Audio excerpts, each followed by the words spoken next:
Hey, we're talking here to Martin Lim of Electrify. Now, they're a decentralized energy platform based on the blockchain, based in Singapore. Martin, tell me where this idea came about. Well, okay, so we founded the company about a year ago, in March last year, 2017. My partner Julius and I, we're both from a retailer, and we saw a gap in the market because Singapore is going through its full deregulation of the energy market, right? And we realized there was a need for a marketplace to represent all the retailers to the customer. So that's how we started it. Does this sort of thing exist in Singapore already?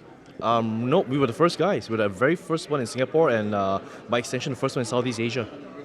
Right, and can you tell me why you thought it was necessary to put this on a blockchain? Okay. So we set up business very quickly, got it to market in just about 3 to 4 months, and ran the marketplace itself.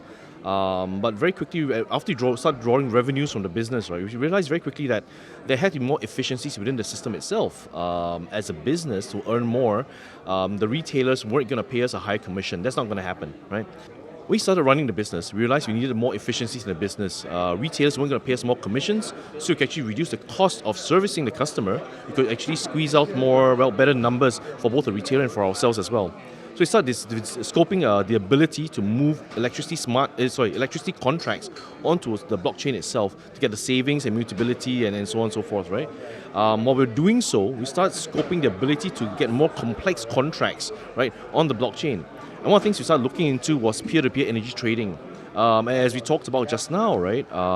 What's the difference between us, our peer-to-peer energy trading platform, and someone else's? What we do really is that a lot of peer-to-peer energy trading platforms available right now work on microgrids. And while that's very necessary, a lot of parts of the world rely on microgrids. We exist in a city. We live in Singapore, and we realize that if we just built a solution that was small size and not scalable, not largely scalable, it wouldn't have as much impact as we wanted. And more people within Asia live in cities. So you get very large populations and want to bring the ability to trade power to cities themselves. So what we started scoping out was the ability to do so using a mechanism called CFD. And this is a mechanism that utilities have used for decades, right, to trade power between themselves. And they all sit on the same main grid. So the problem isn't getting power to you. The movement of electrons is not a problem. It is a settlement that's the problem. So you use that settlement mechanism that utilities use, the CFD. And while utilities have very complex armies of people dealing with contracts and so on, by moving on to smart contracts, it becomes accessible for everybody. So that's what we were doing. We took a known mechanism, brought it down to a level which was democratized and anyone could access it. And then they could trade power across the main grid itself. Which blockchain platform is this actually built on? Well, this is going to be built on Ethereum. Yeah. So again, we've also looked at the problem of scalability, how many transactions Ethereum can handle, and so on. So we're actually working with Omisego, OMG. Jun was one of the first advisors we had. He's been a key advisor, great help, gave us a lot of advice and so on. And through OMG, we're actually getting a lot of advice regarding the technology, how it's going to be built. We're working with OMG to build it on Plasma, the new Plasma protocol for Ethereum. Yeah. Okay, cool. And how much of this is actually up and running now? Great. So we finished our ICO back in February. We've been working hard since then, right? So what's happened right now is we built a hardware device, an IoT box called PowerPod. So that's been launched already. Together with the visualization backend, all the data viz is already up there. We share this on our Telegram groups, we share it on Medium, and we share this with people like TEPCO, for example. So TEPCO is one of our big partners for Japan, and we're actually working a POC with them, hoping to be able to get full commercialization sometime next year. So all that's already been done. We're now going to our alpha test phase. We're going to make an official announcement about this later on. But so you're one of the first guys to hear about it. So, awesome. It's an alpha test phase, right? It's going to be a closed group. There are going to be 3 producers, 10 consumers, and we're going to do simulated trades. The software's already been done. We've done 1-to-1. The trade numbers are accurate to date. So when we do the alpha test phase, we're going to test it with simulated trades. If that works out well in the next couple of months, we should be opening a full-on live beta, and that will be probably hopefully by the end of the year. Okay, maybe this is a dumb question, but where I live, TEPCO is kind of a monopoly. So how does this platform actually advantage me as an energy consumer? Well, we had a lot of interest out of Japan, right? So what happened really was this. After Fukushima, after what happened then, the government decommissioned all the nuclear in the space of a year.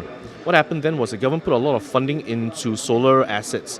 So with all of the solar properties, right, the amount of feed-in tariffs, the bonuses they get, right, to the asset owners, they did massive cost recovery in a very, very short time.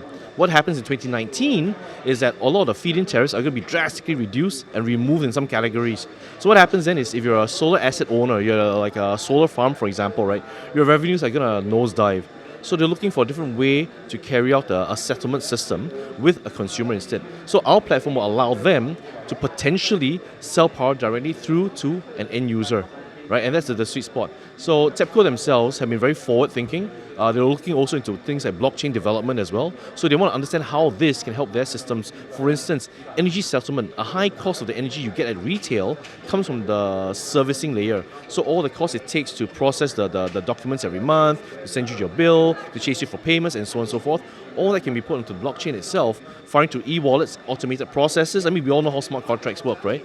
And with all that, that's a massive amount of savings, and that savings gets passed on to the end user, and that's a great thing. And you've got a nice Korean backdrop here, so what's the response been like here in Seoul so far? Well, its response is fantastic. We have a lot of interest. We ran a very, very small meet on first night, nice and easy. While other guys were doing like posh drinks and all that, we had fried chicken and beer. It was really cool. We had a bunch of nice guys come by. Some guys from overseas came to join us and sat down through, and we had a great conversation. So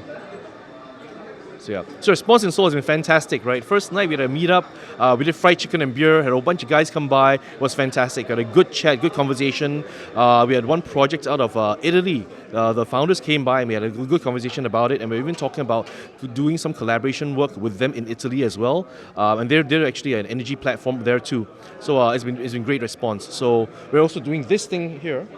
Right? We started by this new thing for our community. So this is a pure copper token, right? So on the back of this coin, it's actually a cold storage wallet.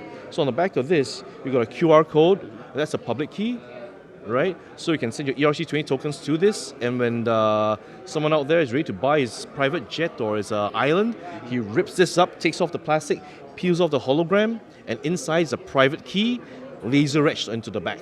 So this is what we're giving to our community. The front of it is etched with our logo, right? And it's got the two lines that we're using right now. We've got our tagline, which is Be the Power, right? And that talks about democratization of energy. And the next one, of course, on top, which is very relevant to our ICO community, really, it just says, in Electrify, we trust. Right? So that's what we are, that's what we do. And it's pure copper, same stuff under the ground that you're going to use for your wiring, your cables, the grid. This stuff is essential, yeah. So it resonates really, really well. Excellent, all the best with that. That was Martin Lim of Electrify. Thank you very much.